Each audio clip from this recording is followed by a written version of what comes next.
Listen,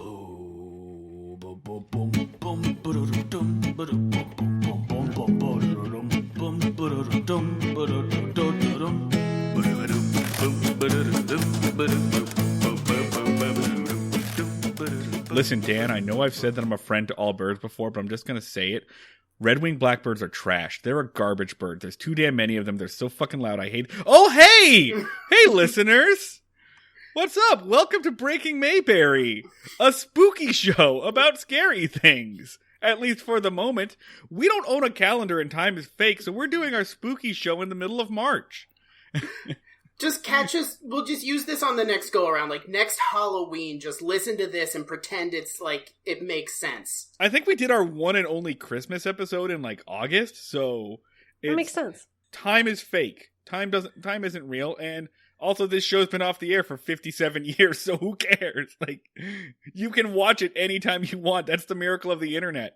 But we are doing a spooky Halloween episode. We're doing a haunted house episode, and that is why we have our frightening experts in the house, the Ghouls Next Door, Gabe and Kat from the podcast of the same name. Gabe and Kat, thank you for coming. Thank you for having us. Of being course, spooky with us.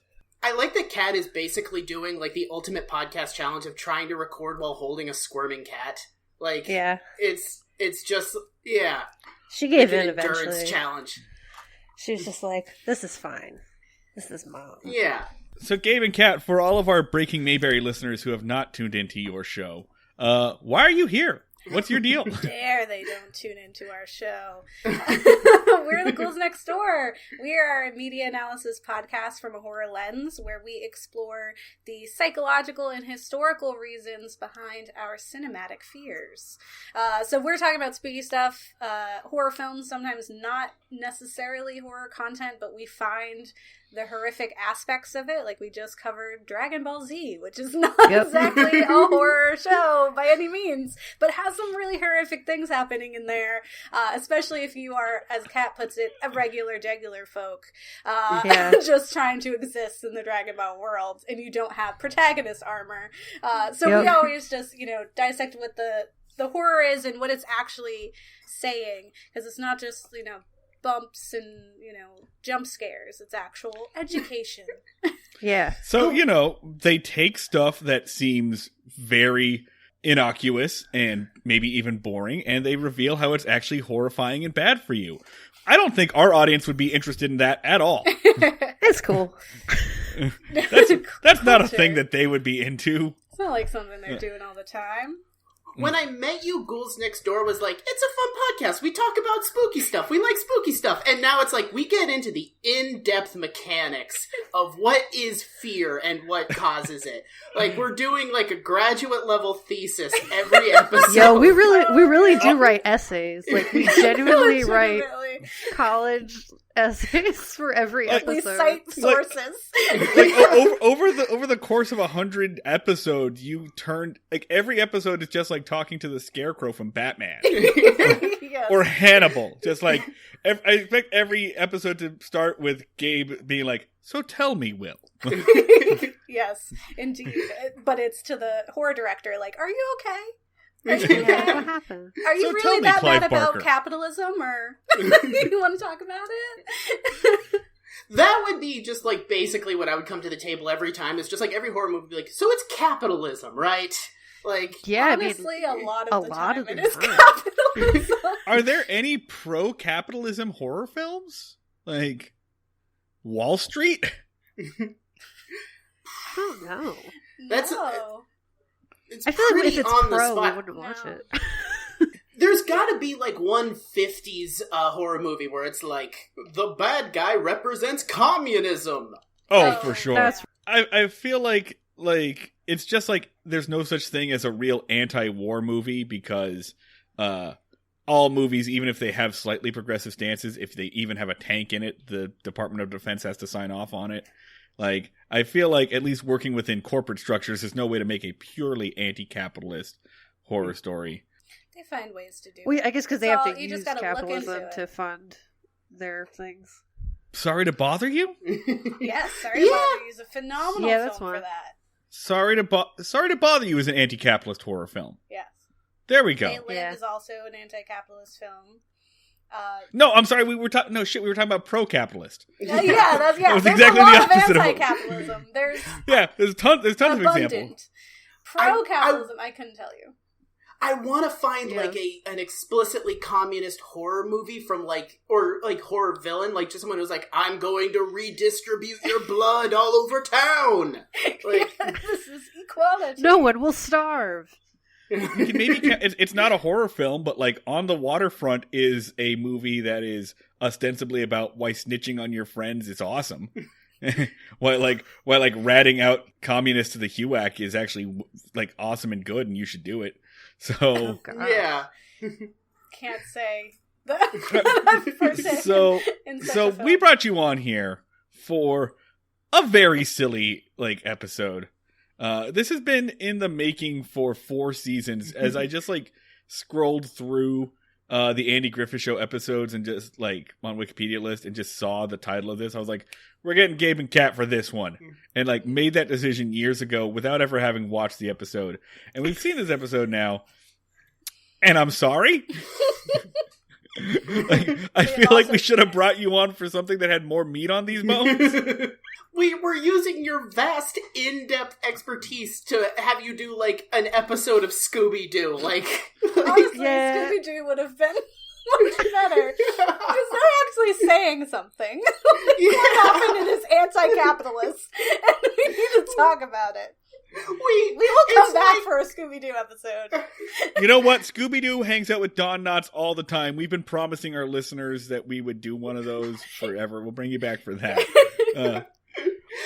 I pointed out on the show, but those episodes are so weird because they call him Don Knotts. They don't call him Barney Fife. They know that he is the actor Don Knotts, but he is still wearing his police uniform and he's doing the Barney Fife act. Yeah. And they still act as though he has any lawful authority, even though they clearly say that he is Don Knotts, not Barney Fife. The line between Don and Barney has blurred so much. He has just become him. He doesn't know how to get out. Have we checked blink twice for help? We gotta I'm worried, frankly. It's like that movie with the dummy where the dummy slowly takes control of him. It's just that with Don Knotts, where Don Knotts is just I'm in charge now, you're the vehicle. I recently watched the Muppet Show episode that Jim Nabors hosts, and they called him Gomer Pyle on that show. Gomer Pyle had been off the air for several years, and he even says it in the episode, just I've been Gomer Pyle for so long, I don't know what else to do. And it's a shame because that's so sad. But they highlight it in the Muppet Show that Jim Nabors is an amazing classically trained opera singer. Oh, wow. His goofy golly voice. To the simpleton for forever, for the rest of time, for his entire life. Nightmare. That's the real horror film. I'm shit right now. Imagine. Just dooming this nuanced, rich human being to play a dipshit for the rest of his life. Just do the dance, Gomer. Do the dance. I want to say he got paid well for it, but I don't know that that's true. I went to Juilliard. What? Please, I contain multitudes. I'm a rich, nuanced human being. Nope. Okay. All right. Sure. Of course you do, bud. All right, so we're talking about season 4, episode 2, The Haunted House. Right on the nose. Yeah. No. Originally airs October 7th, 1963. Written by Harvey Bullock and directed by Earl Bellamy. And I think this is the first time we've seen his name. And I'm not going to look him up, whatever. He's no Bob Sweeney. And here is your one-sentence summary from Wikipedia. It might be the shortest one we've ever had. Andy, Barney, and Gomer go into an old abandoned house to retrieve a baseball. That's it! Because that requires the law. Yeah. That's the entire thing. Oh yeah, we forgot to point out, like, there's no reason to bring the law into any of this. But that's it, the entire thing. Andy, Barney, and Gomer go into an old abandoned house to retrieve a baseball. And yeah, this is one of those episodes where, like, wrong. we could pretty much just sum up the entire thing by saying, hijinks ensue. Houses, what if one of them was haunted? Summary of episode. Let me start off with this, because we ask our guests this. Gabe and Kat. Yeah. What experience do you have with the Andy Griffith Show prior to this? None. I This is the first one I've seen. Oh, it's good. It's good for you. I've watched very few episodes, because my mom's partner is the demographic of which this show is designed for, and he loves it. Like, this is his jam. Like, he watches all of the cowboy shows. He watches this one, and so when I go home to visit for, like, holidays, I'll see it sometimes. And it's just sitting there, listening to him chuckle every now and again. I'm just, like, perpetually concerned for the characters on the show and where the plot is going to take us. Like, there are times where I've honestly just been like, what? Where are we going with this? I don't know if this is going to be, politically correct or comfortable for anyone of my generation, but here we go. And so that's, like, definitely what I've, only ever watched it from that lens of, like, this is his comfort show. And watching it this time was so weird, just not having him there. Just, like, for myself. The two answers you just gave are the two most common answers we ever get. Yeah. It's either always no, none at all, what is this, why did you make me do it? Or B, stepdads. This is the official television show of stepdads. It's real. That's hilarious. That's real. It is like the manna that sustains stepdads. It's like this and Jag are just like what gives them power. Yep. I think my stepdad show that he watched all the time was, what was the name? What was the show with that guy? The actor killed his wife. Beretta. I've never heard of that show or known about a guy. What Hollywood the fuck Crimes. It's becoming a new show. Hollywood Crimes. Quick. What other shows and actors do we know? One of these suggested Google here is, did Beretta kill his wife? Well. Robert Blake, Jeez. actor Robert Blake, who was acquitted of his wife's murder, but, like, not at the time that Beretta was on. Beretta was just like a cop show, just like a 70s cop show. My stepdad's favorite show is Chappelle's Show, so it's very different lens. Really? Yeah. My stepdad's favorite show is The Sopranos, which is another peak stepdad show. Like, to the point of having a cookbook. Basically, anytime I don't know what to get him for Christmas, fuck it, Sopranos t-shirt. Always just slam dunk. That's for sure the best, the actual best show of all the ones we've just listed, though, right? Yeah. Like, you got the one that's an actual good television show that I would sit and want to watch. So Gabe pretty much just has the experience of the Andy Griffith Show as just like being an unwilling participant in it at this point, which is also true. We made you watch this. Like, you didn't do this of your own accord, nor would you ever. But this is also kind of a weird episode to come in on because it's very different than most of the episodes we've dealt with. It's a lot more Three Stooges-y than a lot of what we deal with. And I think that's just because, like, it was in the 1960s, like, even in season 4, you don't really need to define what the fuck your show is at this point. Yeah. And you can do weird little trips to be like, yeah, this is the tone of this episode. Next episode is going to be the most boring shit you've ever seen in your life. And the next episode after that is going to be, there's a crazed gunman on the loose. Like, you don't know. You're spinning the wheel with the Andy Griffith Show. So we brought you in on, like, one of the silliest, most slapsticky ones. You can pretty much sum up this episode with hijinks ensue. A question I had for you, too, is, so this is sort of, I think, pretty near the beginning of the intersection of comedy and horror. I think it was around the same time as, like, Abbott and Costello were getting hassled by wolfmen. About 10, 20 years past Abbott and Costello. Yeah. But basically the question I had is, like, have you two, like, sort of done any analysis on, like, the intersection of comedy and horror, of, like, why those things get put together or why they're so effective together? If not, we'll cut this. Yeah, a little bit. I guess Jordan Peele, right? He was the one? Yes. Who was saying that, like, it's kind of like the same build and release kind of energy, where you build up to the joke or you build up to the, like, release of fear or, like, stress. So it's a lot about, like, building tension and then releasing that tension with either laughter or screams. Yeah. It's also a way of, like, coping with emotions, too, because it's like we either, like, laughing at those things or we're, like, reliving or, like, sitting in those feelings to, like, process them. So it's, like, two halves of kind of trauma. Yeah, both help with trauma. Yes. So let's go ahead and start off the episode, right? It starts off with Opie and another boy that we've seen before. The child actor's name is Ronnie Dappo. Fuck. Dude's got a Colton Burpo ass name.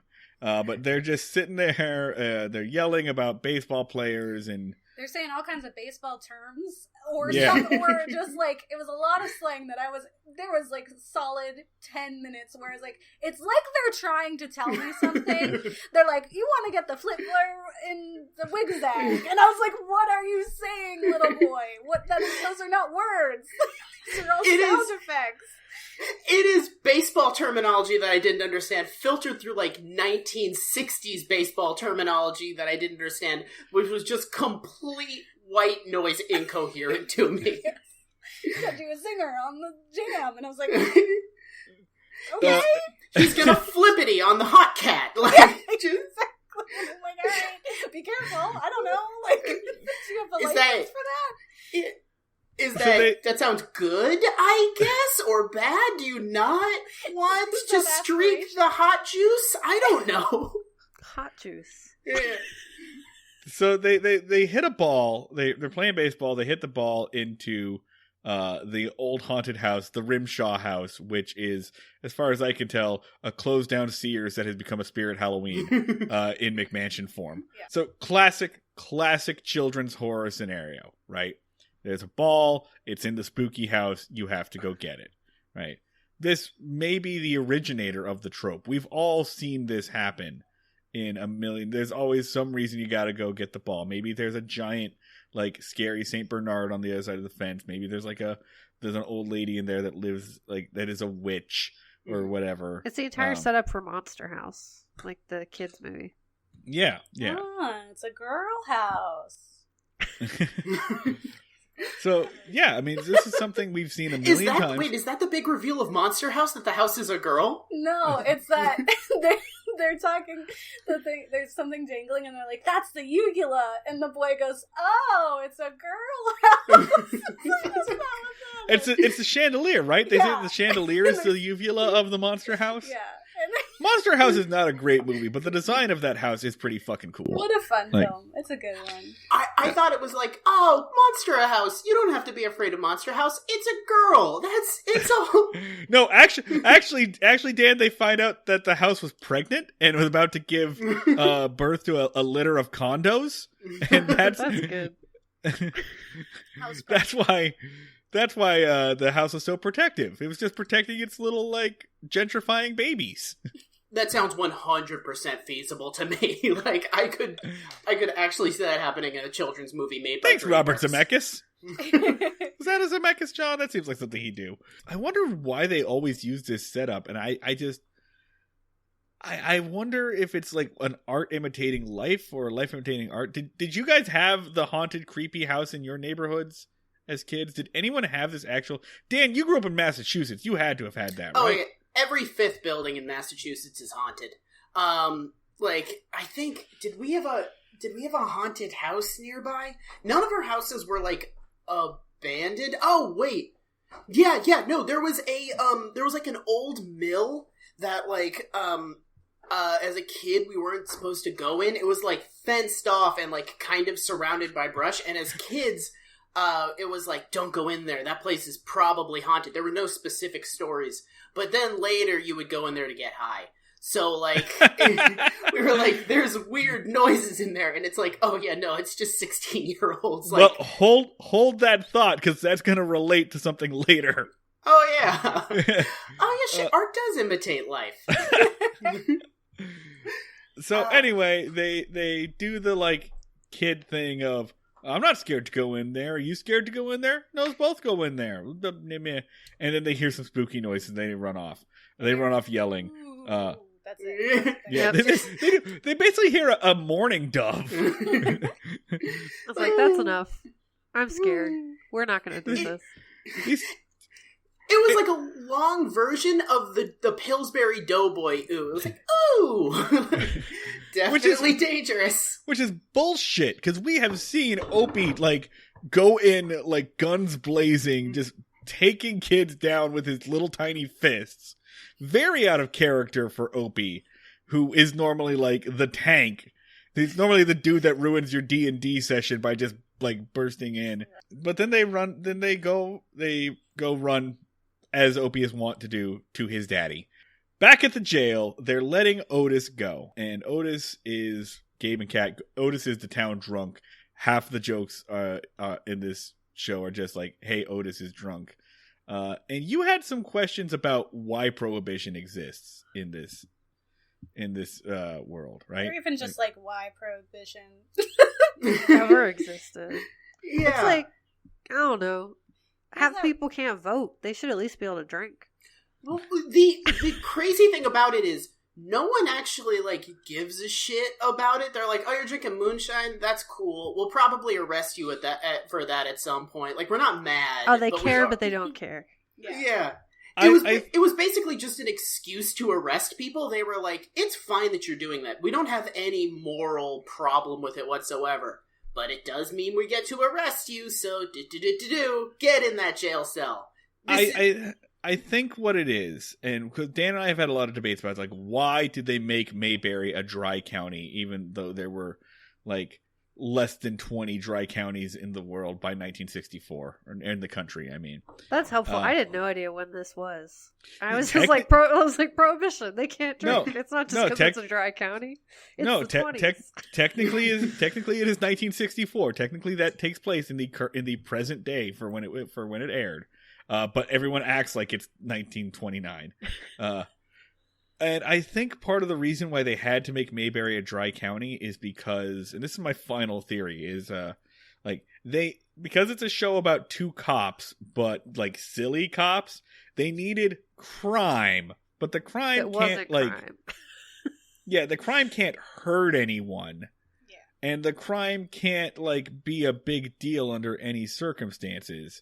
So we just have to we have to make it moonshining because that's something that our audience will recognize and know about, and B, like, yeah, it doesn't, it's serious, but it's not that serious. And you'll notice Brooklyn Nine-Nine kind of does the same thing, because like 90% of the Brooklyn Nine-Nine cases are always drugs. It's always drug smuggling. Sometimes there are like gun runners, but like they kind of do the same thing of just always trying to bust the drug dealer. It's always, whenever there's like a drug on like either Brooklyn Nine-Nine or like a CW show, it's always like umbrella. It's like ecstasy, but more. And like it's the hot new drug. It's on oh my god, on Riverdale. It's Jingle Jangle. Jingle Jangle. Are you shitting me? Yes, Jingle Jangle. I was like, when I heard that, I was like, that is perfect. That is the most perfect drug to exist in this world. What does Jingle Jangle do, Gabe? Please tell me. I think it's just like a substitute for Molly. It's Molly, yeah. It's just their version of Molly, because everything's absurd. That's why they have characters like Jughead, or whatever his sister's name is. Bean, something... Jellybean. Jellybean, yes. Like literally a woman walking around, that's her name. And they can have Jingle Jangle as your thing. It's an absurd show. Everything someone tells me about Riverdale sounds like an absolute fucking lie. Like, every time... Yeah, that's true. Every time someone tells me about Riverdale, I'm like, fuck you. Get out of here with that bullshit. This is television. Like, people produce this. Grant and Elena from Sex Archie are listening to this episode just screaming right now. Hi, guys. But yeah, it's always like, oh, it's called vertigo. It makes you super dizzy, and we need to get it off the streets. Yeah. Does it have any adverse side effects? Not really. It's basically like the equivalent of doing whippets, but it's gotta go. Yeah. So back at the jail, they're letting Otis out, but Barney is on an authority boner, as he always is. And he wants to, like, be a big man and be like, wait a second. I want to make you do stupid things before we let you out. Classic authority figure. Dance, Yeah. puppet, White dance. Male police officer in America doing that? That's so peculiar. That's such a weird, like, phenomena. I wonder, we should really... But, like, Barney Fife is like the deep spirit animal of American fascism. Like, you expect it to be like a Nazi, but no, it's just this like limp-wristed little, just this little dipshit who's just like exercising authority in stupid fucking ways. And in this way, right, he's convinced himself that Otis might still be drunk, and therefore not fit to go out on the street. Which is not how that works, but fine. And he doesn't have any equipment. He doesn't have any way to do a sobriety test. So he thinks, for some reason, that he can make Otis jump rope, and that will prove his sobriety. And as Otis points out, like, I am 57 years old. I have a heart condition. My Like, knees don't work. Well, There's- first he has that absurd line where he says, "You're not going to string me up for a little moonshine." Like, Yeah, because- I was like, "Whoa!" because because Barney pulls out, like, it's not a jump rope, it's a rope. It's a fucking rope. Yeah, just a surprising like amount of darkness just come up and like, oh no, it's finally happening. Yeah, Like, I'm oh. like, this is the last time. There I was, ready to unlock myself, turn Well- over a new leaf. Well, I guess we got this 35 strikes law in place. We have 4 seasons law. That's it. They said we got to get a new crime in here. I like that he thought he was about to get hanged, like, in, like, mob justice. He was like, oh, come on, man. Really, guys? Really? You're gonna murder me? Yeah, brutally murdering me seems like a little bit of an overreaction. Come on, guys. Come on. I thought we were cool. Just chill. So anyway, they do a bit where Barney jumps rope. I don't know. There's hijinks. He says the rhymes. I'm not gonna get into this. Whatever. Opie runs in, and he and the other boy just yell like cute things. Pa! Pa! We got a good old fashioned Opie screaming moment. Yeah. We haven't had one of yells those in a while. The plot of the episode be like, Pa, here's a premise for you. Go get hijinks out of it. You have at least a solid 13 minutes on this. And Andy and Barney both go, ha, yeah, you're stupid, kids. Bye. They both make fun of the kids, The only and they're thing like, to okay. fear is fear itself. Yeah. They put on their man pants.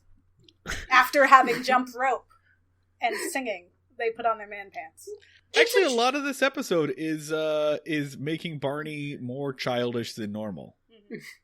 Which, it's been done to death that the only thing to fear is fear itself is a stupid fucking phrase. But man, that's a stupid fucking phrase. Like, wasn't this like after a whole bunch of people died? Like, this was like right after a war. Or it's just like, Eat shit, President Franklin Delano Roosevelt, apparently. yeah. According to Dan Ludwig. Go fuck yourself, FDR. Yeah. Like, shut up, man. Bunch of people just got chemical warfare done at them. I guess there's lots to fear. These wrong. Yeah. Half the country had PTSD. They were like afraid of fireworks. Fuck off. I mean, FDR's sitting there basically like, polio ain't so bad. Yeah, look at me. Fine, as long as you're like super fucking rich like I am. Yeah. Well, I mean, that's what America all the way up until now. If you're a super fucking rich white man, what are you complaining about? Just become that. What is the problem here? It's just him basically gesturing at his legs and be like, oh, really? You guys have a lot of problems, huh? Oh, I'm really sad for you. Yes. This whole, Actually the whole episode, but definitely this whole scenario where they're jumping rope and then he's like running in and they're saying their lines and they have that kind of back and forth where, you know, he's trying to convince Barney to go investigate. It all felt very much like improv. Like it felt like someone threw in suggestions. They were like, drunk, jump rope. Sure. And they were like, all right, yeah, let's go. All right, yes, and. Someone just like tossed Don Knotts a rope and was just like, do a thing with this. Don't make it horrifying. Like, you got it. You know, that's a good point, because like part of the second time I watched this, I was paying close attention to Otis in the background during the scene. And there's one point where Hal Smith, who is a funny like actor, clearly doesn't know what he's supposed to do in the scene. So he just kind of slowly slides off of camera and then just goes back and sits in the jail cell that they were just letting him out of. Those jail cells had fancy furniture. They look nice. Looks like they're making it really accommodating for everybody. It is 100% better than my apartment. Student Earl Bellamy's not giving me any direction. We've never had this problem under Bob Sweeney. Who just says go. So basically, they send the boys off, and Andy tells Barney to go to the haunted house out to shame him. Basically, it's a form of like psychological torture. Because Barney's like, man, it's silly to be afraid of a haunted house. Yeah? Why don't you go fucking do it? Huh?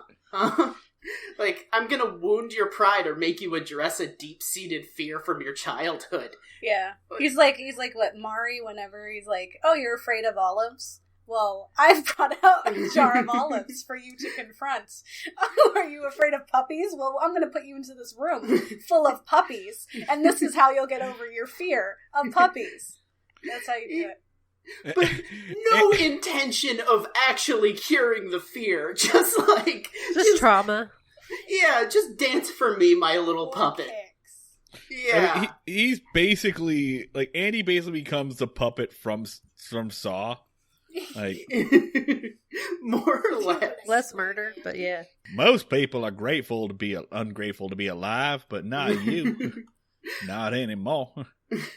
This is as close as you could get to Saw in the 1960s. Oh my god. So this whole thing does have like a very sinister kind of Twilight Zone-esque vibe at the beginning with the setup. Even said and then, Twilight Zone.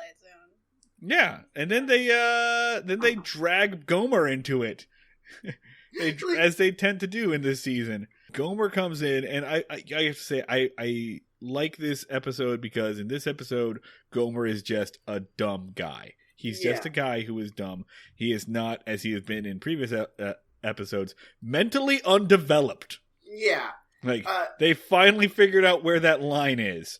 It's okay to just enlist your dumb friend to go into the haunted house. It is not okay to do that to somebody who is, like, developmentally disabled. And they are teetering that line all the time, but not this one. Actually, I gotta say, I like what kind of happens here. Not this next scene. This next scene is just Barney and Gomer arguing for a little bit. They pretty much have the exact same experience as the boys do. I'm just gonna push on through this, and I'm gonna get to the point where they run back to the jail. They grab Andy and enlist him, and then finally the episode that starts about 12 minutes in. Just like they said on Wikipedia, Andy and Barney and Gomer go inside a haunted house to retrieve a baseball. I hate the pattern that is emerging where every time they're like, there's a thing we don't want to do. Let's go get the, depending on the episode, dumb to mentally disabled gas station attendant to do it for us. Let's just, like, conscript a citizen to go investigate a building with us. Definitely, like, a somewhat alarming pattern to be emerging on this show. And it's just because, like, they don't have Floyd anymore. They don't have their weird guy. They did have a weird guy whose deal we could never figure out. They don't have the weird guy anymore, so they got to go the dumb guy. Yeah. All right. So, Andy, Barney, Gomer finally get in the haunted house. And this reminded me, and I went back and watched it, speaking of comedy and horror. 1939, Mickey Mouse cartoon, Lonesome Ghosts. It's on Disney Plus. You can watch it. It's pretty funny. And it's in this concept, Mickey, Donald, and Goofy play ghost hunters. And they're called up by the ghosts who want to fuck with them. And so they go to a haunted house and they mess with these ghosts. And I went and watched it, and I liked this, right? Andy, Barney, Gomer pretty much play the Mickey, Donald, Goofy roles pretty perfectly. That trifecta works. It's always been funny. It's always worked pretty good to have a straight man, an angry man, and a dumb guy. Classic comedy. Put them in a scenario, and then we just get hijinks, essentially. I wish that they had leaned into it a little more. Gabe, Kat, how do these hijinks fare as like horror? Like not. They weren't. How do they fare in like classic tropes for horror? Like, what is this? What's this thing we made you watch? I mean, I enjoyed the comedy. I thought it was fun to watch something stupid for a minute, especially with them like walking in unison and then like picking this up. I was like, this is so just just regular. It's nothing important is happening. They're just doing a little goof here and there for no reason, and I'm just like, okay, nice. It predates Scooby-Doo, so Scooby-Doo definitely like took this and be like, all right, let's do that. But what if one of them was a dog? Like, it also predates the Ghost and Mr. Chicken, Goats and Mrs. Chicken, which is a Don Knotts movie where they pretty much had the same concept. Like, let's just throw Don Knotts in and he'll be silly and scared. Let's just do Ernest Scared Stupid with Barney Fife. But there are like the cute, like I like when he gets. He is in the closet. What did you say? He stepped into the closet? There was like a phrase, and I was like, is this a phrase? Like, is this a turn of phrase that I don't know because I'm not old? Yeah, Gomer steps into a closet, but he disappears into a hidden passage, is what happens. Yeah. It's like a wall more than a closet, but it is definitely... But that's that's why I was like, that's a phrase, because they said it. Yeah. I feel like I think there's like a weird point. Gomer like accidentally presses up on a secret passage, vanishes, and Barney's like, hey, he just vanished. And Andy just goes, I don't think he did. That doesn't. He left. Sort of gaslighting. No. That is a horror trope. There's lots of gaslighting in horror. So if that's like the whole thing, then 100%. Yeah. Is it gaslighting, or is it just Andy going, he's probably right? Is it like there's a difference between gaslighting and disbelieving? Yeah, he was just reasoning for sure. He's just skeptical. There's the person. It's sort of I will like back up the thing of gaslighting, because it is the person that disbelieves the premise of the horror movie until it's fucking stupid to be skeptical. Like, just goes way too far where it's at the point where like it passes all logical like ability to observe the situation.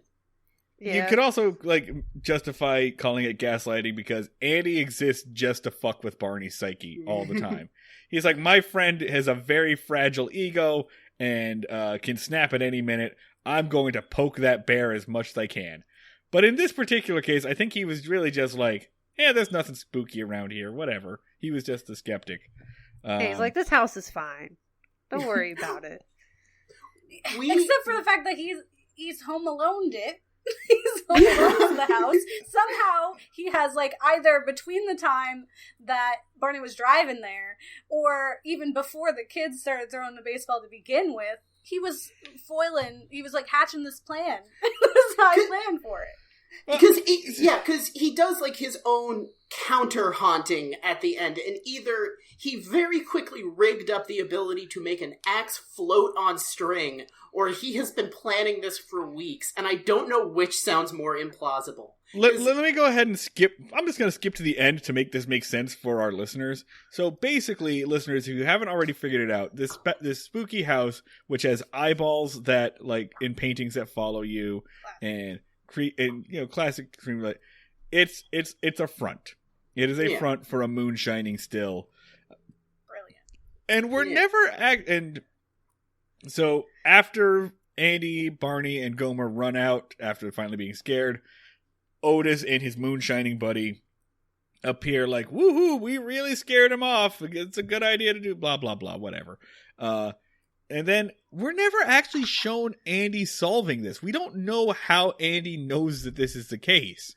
Like, so Andy turns around and does do a counter haunting at some point, like sneaks in the back door or something. And it's just like, how do you know that's there? I just think that was like the most bizarre. Like, he was like, I think that's what you were saying. Yeah, he was just like, I knew the whole time. If anything, I was in on it. Does he know from the moment that they walk in? Because at the moment when they walk in, they're suspecting squatters. They specifically say like maybe there's a tramp that's sitting here. Yeah. Because it is Andy's idea. They walk in, they find the baseball immediately, and the other two are like, "Okay, we got the baseball, let's go." And it is Andy's idea to keep looking around. So does Andy know? We're never plan to get into the psyche of Barney. It has to be. Like, because there's just, like, why else? Why else is he pushing so hard for him to go into this house, and then, like, pushing him to go by himself, and then be there so he can witness it? Like, he is Jigsaw. Conspiracy theory. Yeah. Conspiracy theory. So, Drop it. He paid his son to throw this baseball through this window because he knew the moonshine still was in there, but he needed a reason to go inside. Oh. He needed a warrant. So he needed a probable cause. Yes. So oh my god, it's literal broken windows policing. Go through and throw a window through this, or throw a baseball through this window. We'll act like we didn't know, make it a whole scene, make it really out of character and convincing, because he's usually, as you said, very like gung-ho, guns blazing, like ready to fight people. Act scared. We'll come in and we're going to fix the situation. And that's why he's like chill the whole time. Even though those eyes and that painting is super unnatural. And there's a couple steps in those plans of just like, I'm going to fuck with my idiot for a little bit in there. Like, I'm just going to torture my fool. 2 for 1 bonus. Like, poor Gomer got in there. Yeah, just steps like 3 and 7 are just mess with moron. Like, and then just like back to the conspiracy. Cat, that makes so much sense. And also, it's been a while since we've had a good. That's why we came on. Yeah, we're getting our money's worth. Since we've had a good Andy Griffith con man theory on the show. So thanks for bringing that back. You're welcome. Yeah, that makes perfect sense, because otherwise, how the fuck did he know? Can we briefly discuss Old Man Rimshaw and his whole fucking deal? Sure, they're in the rim job house. Yes. Yeah. The Old Man Rim Job is old man. So he lived in this house. He died. His dying wish is that no one ever goes in or does anything to the house. And also, he apparently murdered his housekeeper by chaining him up and killing him with an axe. Is that what it was? Because they said hard man, and I tried to. I don't know what that means. Hired man. Hired man. Okay, I was like hired what? Man. And then I was like, what is I'm really man? worried about who this could be, because that is like, you know, an old timey white person in that painting. Because there's a specific type of person that you might have had under his, you know, employment. Yeah, that murder has so many like sinister implications, especially looking at Old Man Rimshaw, who has like a fucking handlebar mustache on the painting. I'm like, and they brush it off. Like that's not even the story. It's definitely this axe that's floating and bums that like alcohol. As far as urban legends go, though, as far as like spooky stories that you tell your like neighbors and things, that's a pretty good one. Yeah. Right? Like as far as like tales of neighborhood murder, that's a pretty good one, I'm gonna say. Yeah, it's usually it's like, oh, that's Old Man Rimshaw. He did magic here. He was like a cultist. And instead it was like, oh, that's Old Man Rimshaw. He's an axe murderer. He dismembered a guy in this building. Yeah, it's surprisingly legit. But I do love that, like, on his dying wish, he was just like, I want to lower property values on this entire block. With my dying breath, I curse the homeowners association. Try to find a dead man. Like, it's also like, why isn't the town taking it back? I feel like that's like something that happened. Like, who's paying for the property taxes that they're just leaving this house? I feel like legally that can only go so far, right? Yeah. We need to honor the wishes of this, like, murderer. Like, we don't want to... Yeah, that's bizarre. Why would they even let his wishes be, like, real? He, like, murdered people. Yeah! Be like, well, you chained a guy up and killed him with an axe, so probably no on really Literally anything you've said. Yeah. Literally anything. Could you just put anything in your will at that point? Like if I wrote that, like, my dying wish was for the courthouse to be burned to ash, would Andy have to be like, well, I guess we so. gotta do it? Yeah. When I die, I want my house to be turned into a museum about how much my neighbor sucks ass. I just want it. I convert my house into the Fuck Steve Museum, and you have to do it because I'm dying right now. And Steve's like, damn, you got me. There's nothing in the charter of the Make-A-Wish Foundation that says we can't do this, so... Really weird that the Make-A-Wish Foundation was granting the wish of this grown man, but, you know. There's also nothing in the Make-A-Wish Foundation bylaws that we can't do it for old murders, so I guess... So we gotta do it. Yeah. God Whatever he damn wants, it. do it. Yeah, fucking old man Rimshaw. And also with the paintings that had the eyes moved, I would have just, like... it's a really dumb plan, because what's stopping, like, for example, Opie from just picking up a pebble and hucking it at your eyes? Why didn't you do the Three Stooges thing and just go, doink? Yeah. It was also just bizarre, like, is there ever a point where there's just no eyes in there? Like, how long are they standing there? Like, I feel like there would be a moment where you look up and the eyes wouldn't be there and be like, oh, okay, so it's holes. It's not actually the painting. Well, in Haunted Mansion, it's like they have the eyes, the painting, it's just like a removable thing. But it's like, how quick do you gotta be like... Yeah.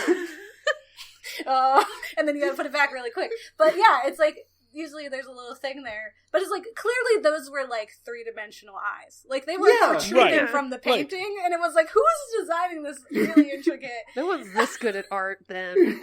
Yeah. Or not blinking. Yeah. It was so weird because, like, not only were the eyes out, but, like, the eyes were basically like a quarter of an inch outwards.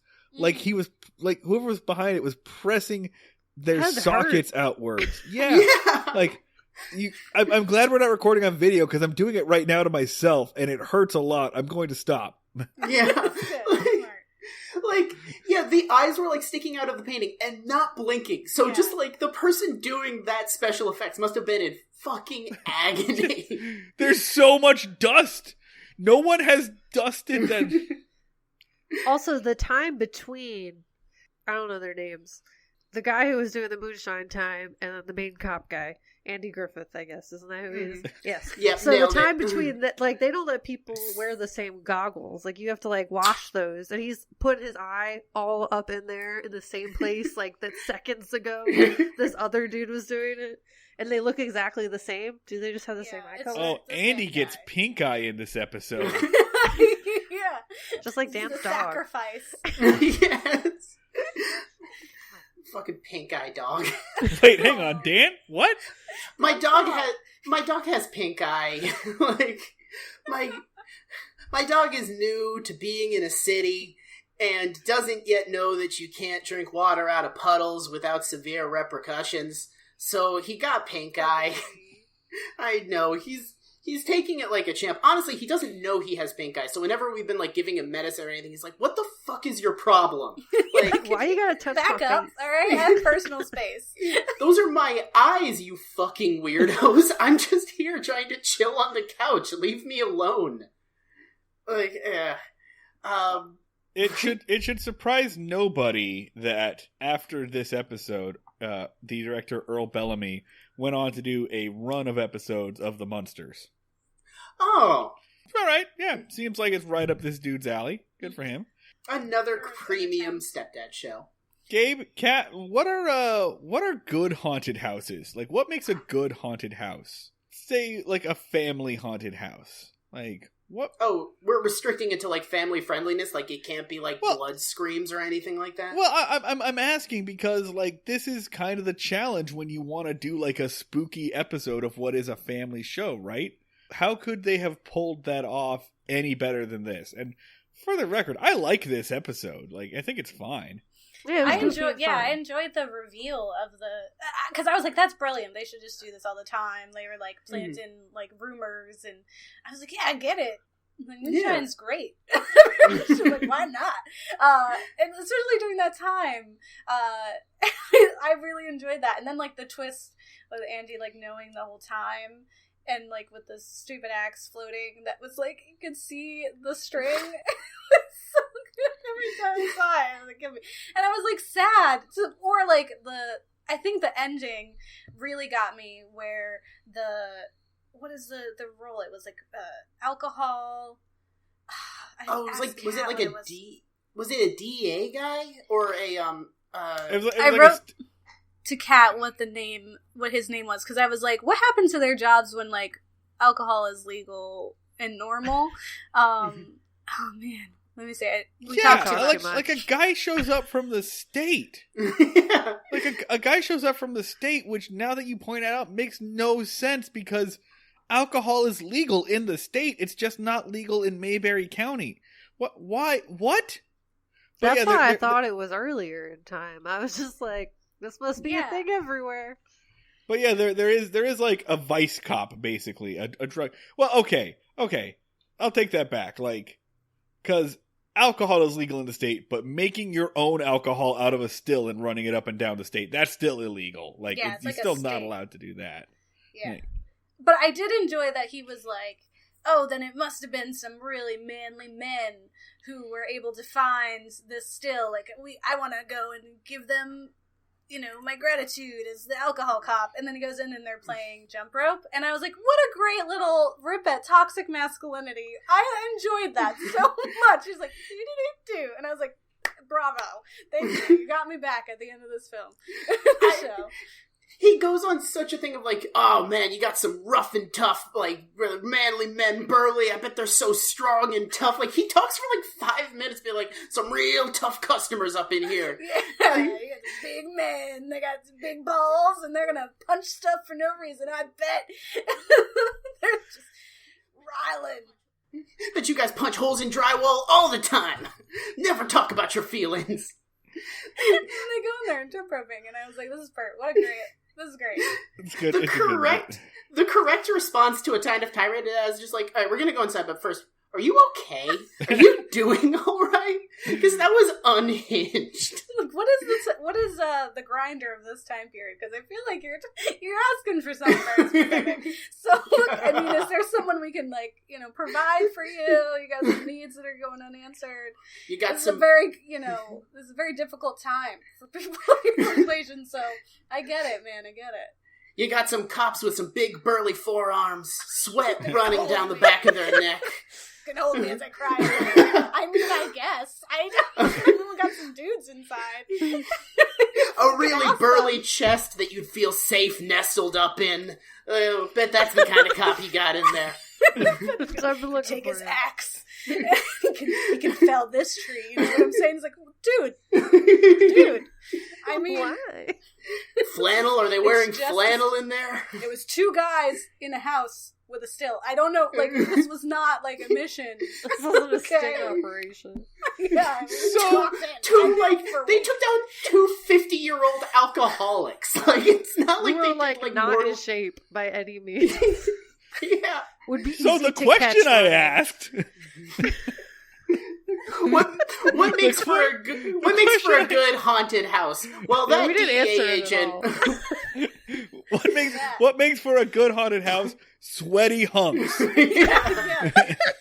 Honestly, that makes for a good anything.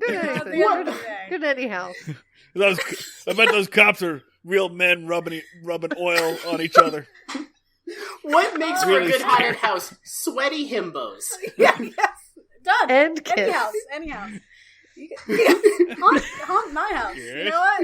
Yes. Not these sweaty himbos, but maybe the ones in his mind that he fabricated. Because as Kat mentioned many times when we were talking about this episode, she was like, everyone is hideous. She was like, no one is attractive. And then we were listening to your episode about how they were like dogging on the women. It's like, how dare these incredibly average men? How dare Sergeant Dumbo?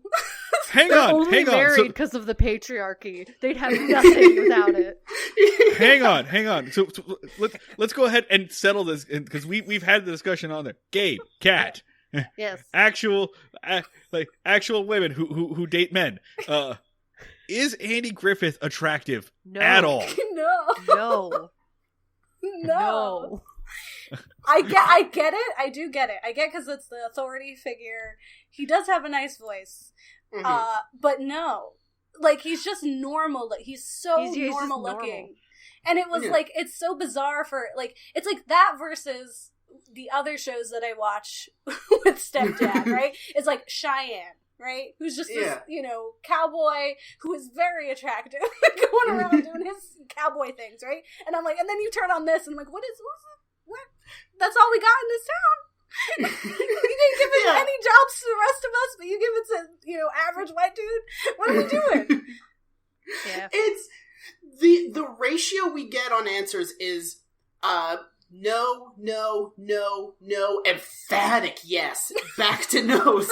Like, it's 1 in 5 is like, yeah, of course Andy Griffith could get it.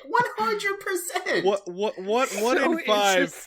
1 in 5 really takes that daddy complex to an interesting level. Oh, no. 1 in 5 is just like, yeah, Andy Griffith could get it. You know who else? Tom Hanks. That's real. I get it. I guess that 1 in 5 is really into dimples. I think the only reason I could ever understand it is because of being a pansexual, where you're like, you are attracted to the person inside. It doesn't matter what they look like. And I get, like, the authority figure. He is a nice guy, like, as much as that time would allow. He's a dad. He's doing dad things. Yeah, I could see it. Like, he picks up his kid after school. Maybe if I watched more episodes, I'd be like, this guy. But we've also gotten the answer that he is hot in the movie A Face in the Crowd, but he was also like 20 years younger in that movie, and also playing like a complete like scumbag, roguish kind of character. I don't know if Like I a would have fallen in sexy love dirtbag. then. Probably like, that's fine. Google search. Yeah. The other thing that is out there and is a cursed piece of knowledge is there are human beings walking around among us who find Don Knotts extremely hot, and they have jobs. They should be arrested. Don Knotts in the 1960s was pretty much what Pete Davidson is today, right? Like, I got you.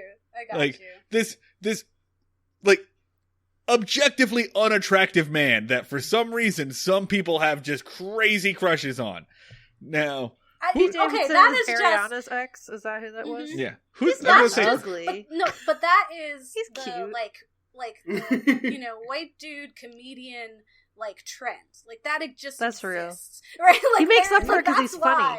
Exactly. Like there are lots of so laughing. many of those like comedians that are just like fine. Yeah. who's They the totally 90s? get it because it's comedy. Like it's Colin, like the key. whatever his name is, dating Scarlett Johansson. Like, Yeah. how dare you? Like Pete Davidson dating Ariana Grande. How dare you? Who's the 1960s equivalent of Ariana Grande? Eartha Kitt? Eartha Kitt. I'm going to go with Eartha Kitt. I'm not comfortable making that statement authoritatively. Yeah, no, it is definitely a thing of, like, the guy in an improv group who is dating, like, 3 leagues up ahead of him. Yeah, it's just the comedy. I was under the impression that was the only reason why you joined an improv group. I think so. I always got the feeling that, like, improv groups are basically like polycules. Yeah, kind of like incestuous. we're like a family. We're What like... a weird one where everyone has sex. It's like bands when you were like in high school. All the the entire band. That's real. We're all fucking each other, and it was all like polyamorous. It was like fun. It was nice and consensual, and Camp. that's exactly what improv. Band kids had like the most sex. Mm-hmm. Theater kids talked about sex a lot, and none of them had it. That was a fun thing to learn in high school, was that the band kids were having sex the most. The band kids were having more sex than the football players or the cheerleaders. I messed up. I was an orchestra. It's a different vibe. Oh, really? Everyone's just playing violin and not touching. Are you shitting me? You were like so close. I know. If you'd gone for out. A few degrees off. I had asthma, so I couldn't do wind instruments. Oh my god, that is so... I thought you were going to say you had asthma, so you couldn't have sex. I just couldn't do the cool one. I couldn't do band, you know? There's just a lot of... You need lung capacity for that, and I just did not have it, so I missed out on the fun. I like that you showed up for orchestra, and you're like, so are we all gonna fool around? And just a violinist was like, no! Like, that's not what we do here! You need to go to Hall 2, alright? Get out of here. So, Gabe and Kat, how do you do family horror? How do you do like family-friendly scary things? Are you really still trying to make this premise work? Yes. How do you do family-friendly horror? Yeah, well, I mean, we've talked about, how it's good to scare your kids, first of all. Yeah. Like, trauma, you can genuinely scare constructive. them. Yeah, because it teaches you, one, that, like, there are things to fear and that there's also a resolution, right? Like, that you'll get to the end of it. So you live through that in a safe environment, and then you're not, like, babied, right? So that when real life happens, you're not like, oh god, I am not equipped for this at all, right? So it's okay to scare your kids. And that's why we see things like Monster House or Goosebumps, right? Now they have, like, the Goosebumps film, too. Any of those things that we, like, enjoyed as young. And the thing is that you can do those effectively with monsters, or the way that, like, with Scooby-Doo, right, is that we have genuine jump scares and spooky things that are happening, and then at the end it's like, that's not real, right? It's all fabricated, and this is a way for you to kind of come to that conclusion as a young person that, like, maybe the things I'm afraid of in the dark aren't real. The and real that there's monsters a real are people. Yeah, that there's a reason behind it.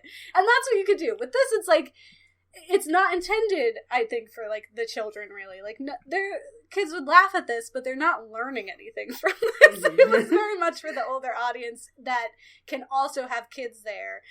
But it's not, by any means, like, specifically family. It also aired, like, the original airtime for the Andy Griffith Show was Mondays at 9:30 p.m. Oh, yeah, no kids. Oh, yeah, So, that's like, not for kids. it was They asleep. It was after kids' bedtimes. Now, later on, like, they would do reruns at, like, 6 or 7. The family lesson, like, if you're a kid watching this, it's like, no, if you're afraid of ghosts, don't worry. It's just a weird adult doing a crime. So, Yeah. I mean, that's true, though. not an Dan, adult. you said it at the beginning of the episode. Most of these, like, horror, like, the haunted place, like, where you're supposed to stay away from the kids, it's just where the teens are getting high. yeah. Your older brother told you that so you wouldn't go there while he was trying to get to second base. Yeah. Like, I feel like these days it would backfire, because, like, it could be like, well, we're gonna have a ghost adventure show. This is how we get on, like, True TV. So Stranger let's go in there and film the living shit out of it. Yeah, I don't. On TikTok. What are kids today? God, I'm so stupid and old. What We're are so kids today goddamn even scared of? Climate change? Like, Yes. like, kids today have real Existential existential dread. fears. This shit doesn't work. That's Yeah, why you when can they have- get to, I like, think high school, they're like, where are the drugs? Where are they? Give me them. Yeah. Life is hard. I'm afraid of the young people. I'm afraid of Euphoria. Like, the show Euphoria is a horror show for me, because I'm like, wow, why are we still bringing humans into this world when it's so messed up that they don't want to be here anymore?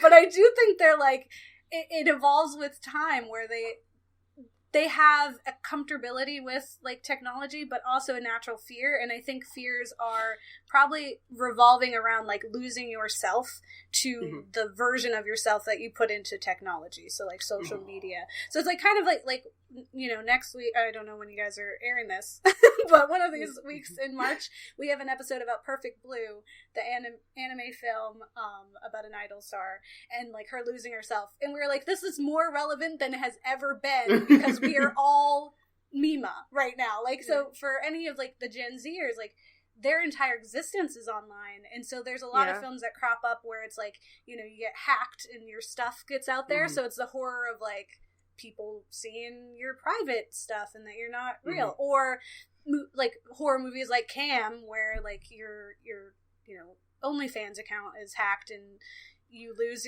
all your fans that were only there for you. Yeah, and it's like something you're taking back to yourself, and then that's taken from you, and it's like, oh, then now it's like exploitative instead of powerful. Yeah. I feel like Gen Zers, I feel so fucking old, like sort of take like traditional horror movie premises and then like chew them up and process them. It's like, here's Slender Man. You guys are afraid of Slender Man. And they're like, all right, we're gonna fuck that. Wait, Slender Man is a sexual icon now. Like they did the same thing with Babadook. We were like, here's a Babadook. We're horny for Babadook. He's a queer icon. Dan. Oh, sweet summer child, my friend. Yeah. Right. I was there at the birth of Slender Man. I witnessed it happen in real time on the Something Awful forums. I was a part of it. I was there. And let me tell you something. That thing came out of the womb ready for people to fuck it. People wanted to fuck that thing from incubation. That's such an upsetting phrasing. God. Yeah, I mean, I've read my fair share of Slenderman fan fiction. I've had Cthulhu fan fiction written for me. Like, I'm there. I get it. Yeah, Cthulhu fan fiction I knew about. I feel like we've always been horny for monsters, right? Yeah. I feel like... Oh, yeah. I don't think that's new to this generation. I feel like, right, Dracula is one of the horniest books ever written. That's true. Always horny for monsters. That's why Guillermo made Shape of Water. He was like, you were all horny for the creature from the Black Lagoon, and I'm showing you can't even argue. Can you argue that this is not sexy? That this fish is not sexy? And that you were not also asking, how did they do it? And how do I learn more? Do I find my own fishman? Del Toro was like, I'm just going to cut out the middleman. I'm going to jump straight to the horny. We don't even have to do middle. Like, what are you guys beating around the bush for? We all want to beat up on this fishman. You also get the reverse of that, which is like David Cronenberg, which is just like, sex is scary. Your body is just stress. Your body is a wonderland of fear. You exist in this shell of just disgusting, grotesque meat, and I'm going to show you it. Oh, God. So ratings for this episode. All right, Gabe and Kat, we do every episode on you've listened to this show before, but for people who haven't, every episode is ranked on what we call the Andy meter, which is a 1 to 10 scale of how good is this episode, like how much did we enjoy it as an episode of television, and the Barney meter, which is like how gross and how much lasting damage to the American psyche did this episode do. So okay. I'm gonna I'll toss it to the two of you first, but I'm gonna say for my rankings, like, I liked this episode. I think it's fine. I'm gonna give it a 6. I chuckled, I laughed, and as far as like gross damaging stuff, 1. Like, it's the same like Barney authority bullshit that we've seen in every episode, but it's silly, it's dumb, it's antics. Gabe and Kat. Yeah, it's funny. We rate too, but our ratings always change because we make them up for what is good, what is bad, based on the media. So it's nice to hear what other people do for ratings. It's like, oh, this is so much simpler because it's always the same, and we don't have to spend like 20 minutes being like, what do you think we want to use as a funny word here? But I would agree that I got some laughs out of it. Like I said, I enjoyed those Scrooge moments where they were like walking in synchronicity and like bending down, following him, and I was like, damn, that house ate Gomer. And again, I loved the reveal of it being the Moonshiners in there still. So I would say, yeah, 6 or 7 of just being like fine. And I would actually say for the Barney scale that I would even say a -1 because of that ending where he's like, here are the big manly men, and then to show them, like, because that was like the joke was like, this is what has brought you them, is these, just absolute buffoons playing, otherwise girly kid games. Like, this is the men that you were looking for. These are your men. Look at them. So yeah, I would say it does the opposite to show him in such like a feminist way. Like, he's just doing it, and that it was like, it wasn't seen as a negative. Like, it was a joke, but it wasn't so much a joke that it was like, you're disgusting because you did that. It was like, yeah, this happens. Yeah, I agree. It was just a fun time. Yeah. There's nothing to be mad about. I think, like, I have, like, some qualms about, like, conscripting a citizen to do police work, but... That's fair. Gives it, yeah. I mean, that's the premise of most of the episodes this season. So, yeah. Like, we just gotta get over it. Yeah, that's basic. I mean, we go through, like, long periods where, like, we slowly get desensitized to the bullshit of the show, and then we're like, oh, well, we got too desensitized. We just gave, like, a wand to something pretty fucked up. So we're, like, nearing, like, the low end of that trend. Yeah, I think I agree with that. Like, super low Barney meter. It's like, I put it at, like, a 5 or something in terms of Andy meter. It's probably like a 7. It's fine. It's good. Gabe, Yeah. next time your mom's partner is watching Andy Griffith, are you gonna sit down and watch Andy Griffith show with him, like, willingly, or are you gonna try to sneak out of the room? I usually watch because like, that's like one of the only things we could really bond or do together, because like, she lives in the South and he's like a hunter, just like old country man, and I'm a vegan from Philadelphia. Like, it's like, there's not a lot that we can just like chill and talk about. So this is like me just being like, okay, yeah, I would prefer Cheyenne. I would prefer to watch Cheyenne. Have you told him that you're on an Andy Griffith podcast? Have you told him that? I haven't. Only because, like, you can't text him. He's got one of those. He's got like one little phone. You gotta call. Screen. It's like, like those situation. really heavy duty ones that could sustain like a nuclear blast. Those cell phones. Oh, like a fucking Nokia. Does he play like Snake on it? I think he can. Like, I see him on there, and he's got his little glasses. Like, but you can't contact him. I'd have to go through my mom. But I was planning to let her know so that she can bring it up and then be like, "Listen, Gabe's on the radio," and he's like, "She's in there? What?" How does that work? She does make him listen to my show, and he's like, "I don't know what any of those words are. I don't know what they're saying. Why are they saying this?" Did you shrink Gabe down? Gabe, we'll get you out of there. Don't worry, Gabe. Speak to us, Gabe. I think don't tell him about this show, though, because we talk massive amounts of shit, and either he's gonna be like, oh, they ruined the Andy Griffith show, or he's gonna be like, I'm gonna fucking kill those guys. Like, No. Gabe, do tell him about this podcast. And Gabe's stepdad and anyone else who is irritated, Dan's email address is Dan Ludwig. Send any hate mail to this location. I feel like he would be like, yes, this is true. yeah. That is what happens in the show. Kat, are you ever going to watch another episode of the Andy Griffith Show? Only if we're on the show again. Good answer. Yeah. I will watch it if you tell me to, but otherwise, no.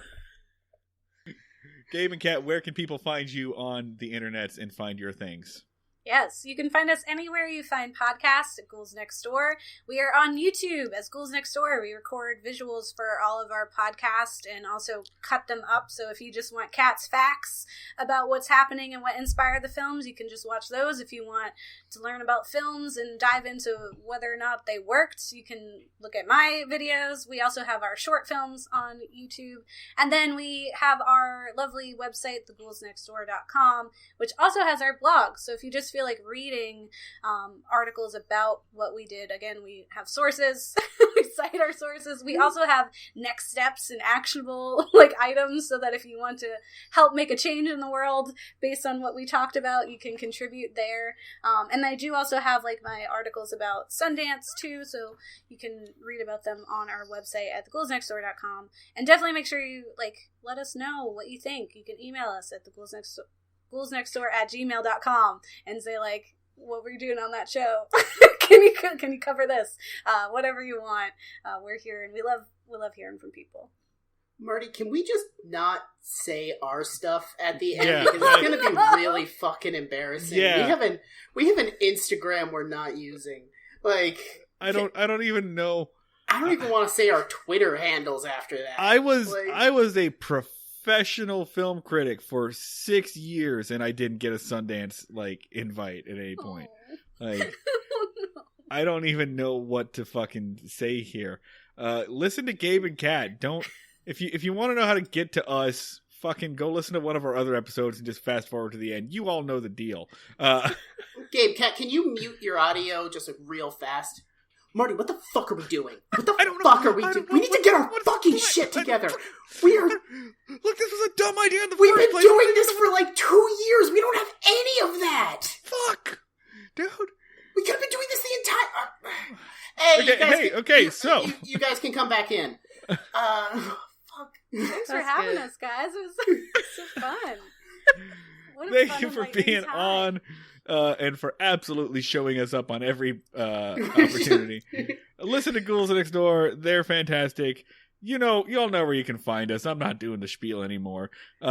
Please provide us ratings and reviews if you want, and otherwise, we'll see you all down at the fishing hole.